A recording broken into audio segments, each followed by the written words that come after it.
كعنايا ورون نفقده يدو أي هشو علمه وحكوله يهي علمه آبا وحبا كعنا مايو لكن هو يد الناس يقول علمه كنا ولانا يلا بس أنا أقولنا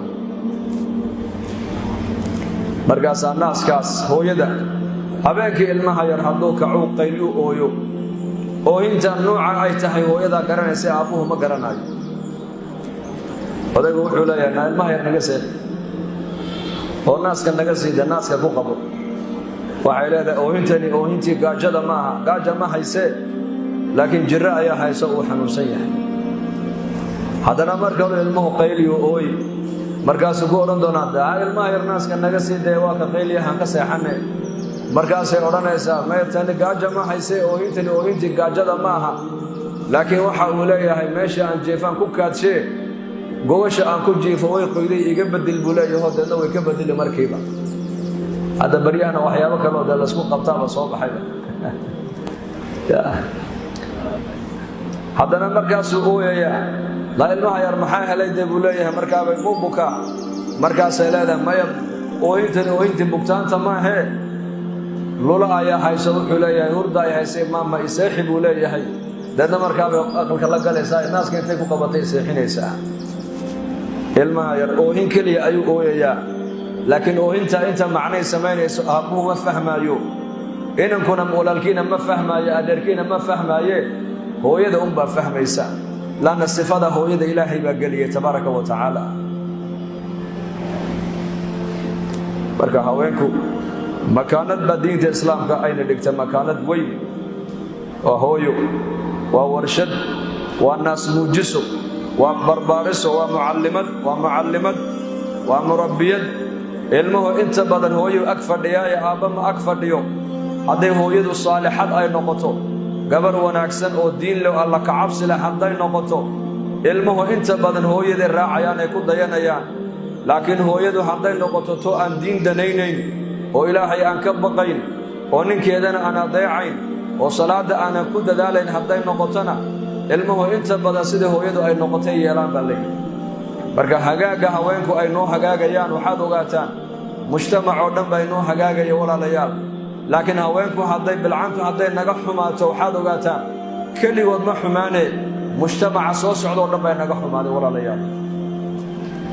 marka maamadu mar waa warshad mar waxa weeyaan waa murdica oo ilmaheeda ayada naaska nuujinaysa waxa la doonayaa naaska markaad nuujinaysa ilmahaagana haddaad karaysa inaad weysaqab ku nuujiso ayaa fiican haddaanad karayna markaad naaska aad ku qabanayso waa inaad bisinka u qabataa waxaa dhacday bari qisad nin boqora oo boqoradii muslimiinta soo maray ka mid ahaa ayaa u soo galay xaajiyadiisii marwadiisii buu u soo galay isaga oo maaragtaana aad u murugaysan oo naxsan markaasay ku tiri maxaad la naxday maanta waad naxsan murug baa kaa muuqatee boqoroo say wax u jiraan markaasuu ku yidhi inankeenii ayaa gaaladii uu la dagaalami lahaayee jihaadka uu ku qaaday ciidankiisii waa la soo jebiyey isagiina uu soo baxsaday buu markaasay ku tiri warkaasi war la huba ma yahay iska fiiri markaasaa maalmo kadib haddana boqorkii oo waxaa qasriga soo galay aad u faraxsan marka xaaskiisii baa ku tiri maanta aad baad u faraxsantahay say wax u jiraan ii sheeg waxa uu yiri marka inankeenii gaaladii uu ka adkaaday uu ka guuleystay غنيمة يحولنا وسوقاتي ونسوق لي مجالات وقلبت وسوق لي وسوق هذا ده مركز كنت وركن ضبا صح وحولي هذا قصوا فريسو maalintii hore warkaan kula imidana waad beenayso run been buu noqday warkan dambe maanta aan ku sheegana waa sax ba tire sidee wuxuu jiraan balay sheeg waxay tiri inankayga curad maalintii calooshayda oo galan caloosh rixibkayga aan ku hubsaday ilma inuu galay luqmad xaaraan afka inaan galiyaan ka ilaaliyay tiri maalintii aan dhalayna markii aan daahirsaday tiri naas ma nuujin ilaa naaska waxa nuujinayay bay tiri anoo weysa qabay tiri marka cunuga tarbiyadiisi halka aan ka soo bilaabay inuu gaala ka soo baxsada waa mustaxiil bay ku tiri waa mustaxiil abuhu sida wuxuu ma ogaan karo laakiin hooyada uu hooyadu haday hagaagsan tahay ilmuhuna uu hagaagi hooyadu hadday ba'naatana ilmuhu uu ba'naan laba qisadood mar horena waan ka hadlay dhageysta labada qisadood quraanka ilaahay ku sheegay tabaaraka wa tacaala waa qisad nabi nuux reerkiisa ka dhaxdhacday iyo qisad nabi ibraahim calayhi salaam reerahooga ka dhaxdhacday labada nabi waa laba rusul ulul azmi bay kamid yihiin nabi nuux qisada ku dhacday waxay ahayd qoomkii isaga loo soo diray waa la halaago waa la baabiyay islaantiisiina waa lagu daray inankiisii curadna waa la halaago waa lagu daray balu fiirso waliba nabi nuux calayhi salaam markii qoomkiisa la halaagayay ilaahay baa u waxyoodo ku yidhi anisna'il fulka bi'acyunina doon samaysada lagu yidhi markaasuu nabi nuux doonta wuxuu ku dul sameeyay buur dusheeda markaasaa lagu yidhi adiga iyo dadka muuminiinta ee ku raacay doonta fuula khalqiga ilaahay abuuray arlada joogana labiyo dhidi ka saar doonta wixii aanan fuulin oo dhan waa la halaagi baa lagu yidhi nuux calayhi salaam markuu muslimiintii doonta uu ku guray khalqiga adduunka joogayna loo dhawaaqeen layidhi labiyo dhidig ha ka fuulaan ayaa inankiisii curad buu u yeedho wuxuu ku yidhi yaa bunaya arkab macanaa walaa takun maca alkaafiriin inankaygiioo doonta nala soo fuul kaafiriinta maanta macooda ha noqon maxaa yeelay adduunyada halaag baa ka dhacayo kaafiriinta waa la halaagayaa yaa bunaya arkab macanaa walaa takun maca alkaafiriin wiilkaygii yaraayow nala soo fuul doonta kaafiriinta macooda ha noqon laakiin inanku jawaabtuu bixiyey dhegayso qaala sa'aawi ilaa jabalin yacsimunii min almaa qaala laa caasima alyawma min amri illaahi ilaa man raxim waxaala baynahuma almawju fakaana min almughraqiin markaasaan inan nuux baa hadlo wuxuu yidhi buurtaa dheer baan ka fuulayaa biyaha imanaya aad sheegayso nuux baa u jawaaboo ku yidhi laa caasima alyawma min amri illaah maanta amarka ilaahay cid ka badbaadaysaa ma jirto cid ilaahay u naxariistay mooyaane cid kale ma badbaadaysee maaha nebi nuux wuxuu yidhi biyaa imanaya bal amar ilaahay baa imanaya adduunka amar ilaahay baa imanaya maanta ciddii ilaahay u naxariista amarkaa ka badbaadaysee anu waxaanad ogayn baan ogahay buu ku yidhiye doonta ila soo fuul buu ku yidhi walaa takun maca alkaafiriin kaafiriinta macooda ha noqon ayagoo markaa wada hadlaaya ayaa biyihii iyo mawjkii iyo hirarkii biyaha dhex maray duufaankii deedna inankiisii uu qarqoomo halkiiba ku halaagsamayey nabi nuux markuu arkay inankiisii oo la halaagay ilaahay buu baryo wuxuu yidhi wanaadaa nuuxun rabbah qaala rabbi inna bnii min ahlii wa inna wacdaka alxaqu wa anta axkamu alxaakimiin qaala yaa nuuxu innahu laysa min ahlik innahu camalun gayru saalix فلا تسألني ما ليس لك به علم إني أعظك أن تكون من الجاهلين نبي نوح بالله وحيودون لغو يدي يا نوح كان أهلك كمد مهم باللغو يدي عمل قيس موناك سنين وموناك سن محلو قجيدا إلهك وأبوريك وصودرتي من رمين أدقنا شريعة هذه دين هذه النبي نمدادا من رمين مركا أهلك كان كمد مهم باللغو يدي وحانا دوقوني علم أولهين هاي ويدين بإلهي كو يدي sidii baa inankiisa markaa lagu halaagay qisadii waa taas aabbo ayaa cunugiisii ugu yeedhaya inuu badbaadiyo oo cunugiina iska diidan yahay qisada labaad waxa weeyaan waa qisadii nabi ibraahim calayhi salaam iyo wiilkiisa ismaaciil dhex martay ismaaciil markuu ibraahim soo galay maka waxa amar lagu siiyay inankaaga ismaaciil qaado xagga ula kacba lagu yidhi jamaraadka dhagax tuurka laga tuuro xajka mina ay ku taalo sida neefka xoolaha loo birayo inankaaga u soo bireen waa waxyi weeyaan ilaahay baa u waxyooday markaasuu isa soo raaceen halkaa markay joogaan uu faraskii ka dhaadhacay ibraahim ismaaciilna ka dhaadhiciyey ayuu ku yidhi yaa bunaya falammaa balaga macahu sacya قال يا بني إني أرى في المنام أني أذبحك فانظر ماذا ترى قال يا أبت افعل ما تؤمر ستجدني إن شاء الله من الصابرين هل كان مركي وذا الجوغان بوشيغا وحو يدي وحان كو منامي أنيغا كو برينيا سيدا نيفك حولها الله برايا كو برينيا بل كتلا بحي بو كوير أركا محاد كقبتا محاد سيودا لحيد يركي يرى جوابتو بحي دقيسو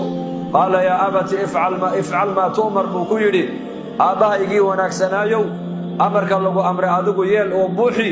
anigana waxaad arki doontaa buu ku yidhi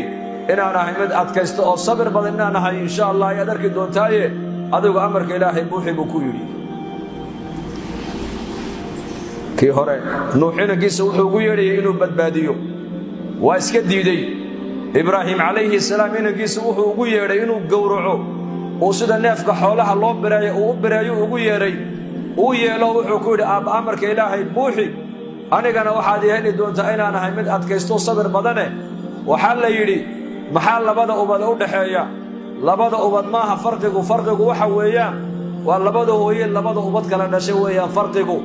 nuuxna waxaa dhashay islaan gaalnimadeeda qarsanaysay oo mushrikad ahayd oo ilaahay aanan aaminsanayn oo nebi nuux dacwadiisa iyo risaaladiisana ka hor jeeday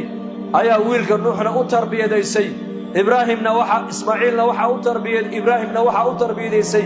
inankiisa ismaaciil waxaa u tarbiyadaysay haajara u tarbiyadaysay hooyo markii ibraahim uu cidlo kaga dhaqaaqay tidhi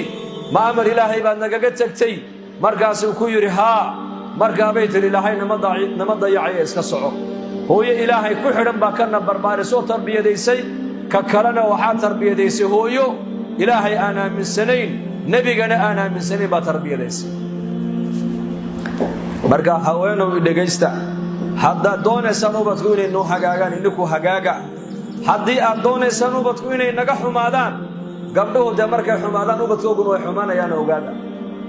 limaada lianna mujtamaca waxa ay ku fadhiya waa idinka weeyaan dugsiga ilmo kasta uu ka soo baxayo hadduu sheekh yahay hadduu shariif yahay hadduu madax yahay hadduu faqiir yahay hadduu qani yahay hadduu dhakhtar yahay hadduu injineer yahay waxaa dad maanta magaalada dhex socdo oo dhan mid aynan hooye korinin ma jiro mid aynan hooye tarbiyadaynin ma jiro mid aynan hooye maaragtaane dhabtiisa ku qabanin ma jiro hagaagga aad hagaagtaan haweenow mujtamac oo dhan baa inoogu hagaagaya xumaanta ama ba'naanta bilcantu ay naga ba'naato waxaad ogaataan mujtamac oo dhan bay naga xumaanaya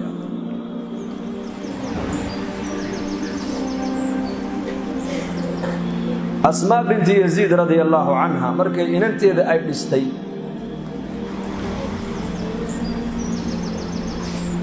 laylatu zafaaf habeenkii inanteeda ay hoynaysay dardaaran cajiibay siisay waxay ku tiri cushkii yaraayaad ku jirtay waad ka baxday ku tiri yani cushku waa aqalka shimbirta xush buulkii yaraayaad ku jirtay waad ka baxday ku tiri halka qisada maxaa laga fahmayaa beriga inantu aqalka kama baxayn inta aynan qaan gaadhin way khidmaynaysay dibadday u baxayso loo diranayay laakiin mar hadday inantu qaan gaadhay baaluqdo albaabka kama baxayn inay hooyadeediiyo dibadda wixii looga baahan yahay aabbaheed iyo hooyadeed iyo walaalkeed baa u soo qaadi jiray u soo adeegi jiray iyadoo aqalka kama baxayn aqalka waxay ka baxaysaa inanta maalinta la meheriyo ayaa ninkeedu intuu gacanta qabtuu la baxayaa waa halka culimmadu ay yidhahdaan saddex aqal bay haweenku leeyihiin aqalka koowaad waa aqalka aabbaheed iyo hooyadeed aqalka labaadna waa aqalka ninkeeda aqalka saddexaadna waa qabrigeeda saddexdaa aqal bay haweenku leeyihiin afar aqal afraad haweenku male way u baxaan male haba yaraatee haweenkeenna suuqa jooga sax maaha raggu inay suuqa joogaan weeyaan raggu suuqa waa inay ka adeegaan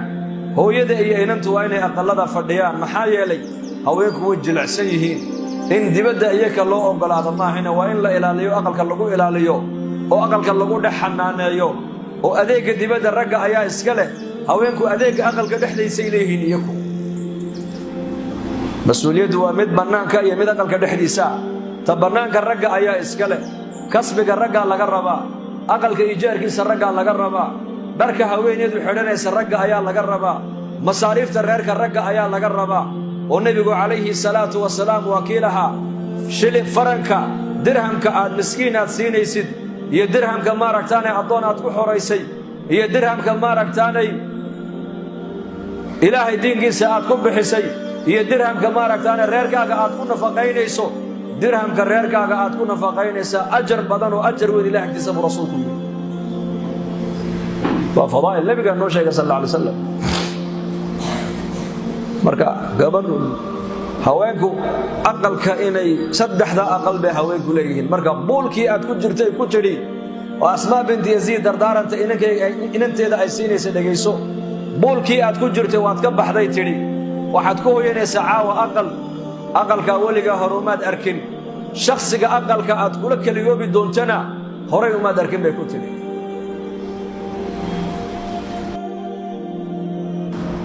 shakhsiga aqalka caawa aad kula kaliyoobi doonto arooska la kaliyoobaysa waxay tiri ninkaadaas haddeetoo la mas'uuliyadii isagaa la wareegee laakiin waxay ku tiri indhihiisa ilaali waxay ku tiri indhihiisa ilaali oo sankiisa ilaali oo dhegtiisa ilaali dhul u noqo cirbuu kuu noqoni hooyo u noqo aabbuu kuu noqoni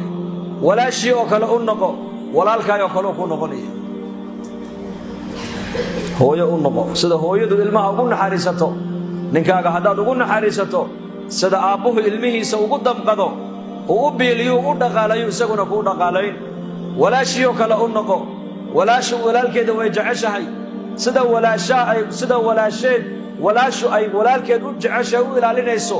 haddaad u ilaalisa ninkaada sida walaalku walaashii cadowga uga difaaco uu uga warhayo isaguna kaaga warhayn bay ku tiri dhul u noqo oo dhulka waxaa lagu yaqaanaa sabir iyo adkaysi buu leeyahay haddaad ninkaaga dhul u noqoto isaguna samuu ku noqono korku kaafu saasuu ku haray bay ku tiri waxay tiri saddexdaa hore waan fahmee saddexda dambe ii macnay bay ku tiri hooya macaanay sankiisa ilaali maxaa uga jeedaa waxay tiri adoo udgoon mar walba ha kuu yimaado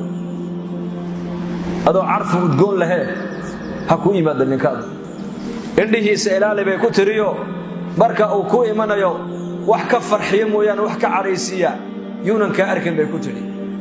dhar qurux badan ha kuugu yimaado akhlaaq wanaagsan ha kuugu yimaado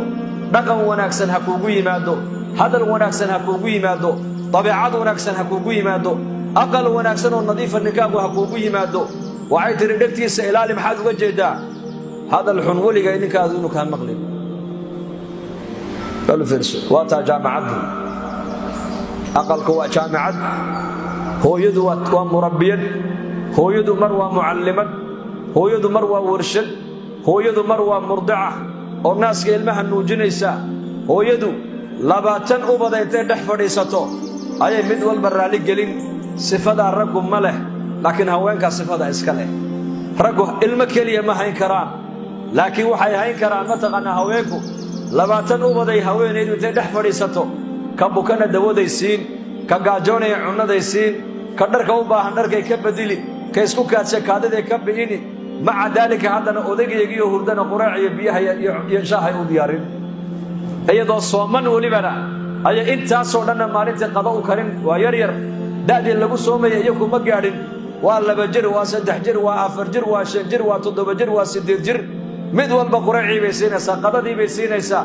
odaygu laga yaabaa maalintii inuu saacada ka seexdo marka uu sooman yahay haddana 10 kale afurayso aqalka ku afuri doonta cashadoodii iyo afurkoogii iyo biyahoogii iyo shaahoogii iyo cuntadoodiiba haddana hooyadu diyaarinaysaa sifada raggu ma yeelan karaan hooyada uunbaa leh khilaafadii Cumar ibn Khattab radiyallahu anhu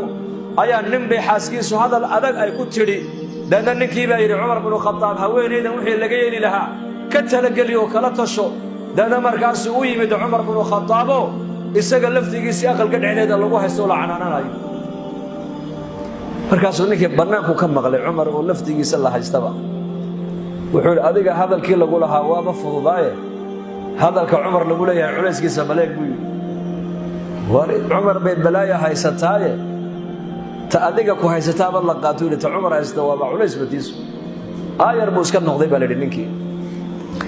Cumar baa markaa maqlay shanqadhiisii Cumar uu soo baxay ninkaas ay socdo arkay oo u yeeray war kaale maxaad doonaysaa maxaa u socotay ii sheeg wuxuu wixii aan la socdayba wax ka daran adiga ku haystay xarabtay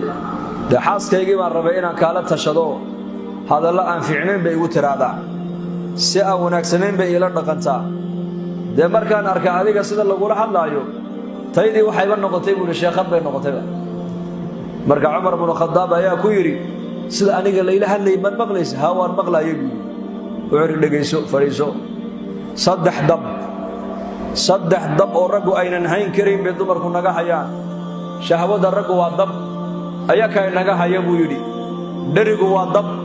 ayakaa dheriga inoo kariyo raashinka inoo kariya ubadka hayntooduna waa dab innakuma hayn karnay ayakaa haya marka maalin markay nagu yar qayliyaan ee nagu qarxaan iska sabraynaa iska soco buu ku yidhi dadkaasi cajiib bay ahaayeen dad waxay ahaayeen uu nabi maxamed uu dhisay calayhi salaatu wasalaam bushaaro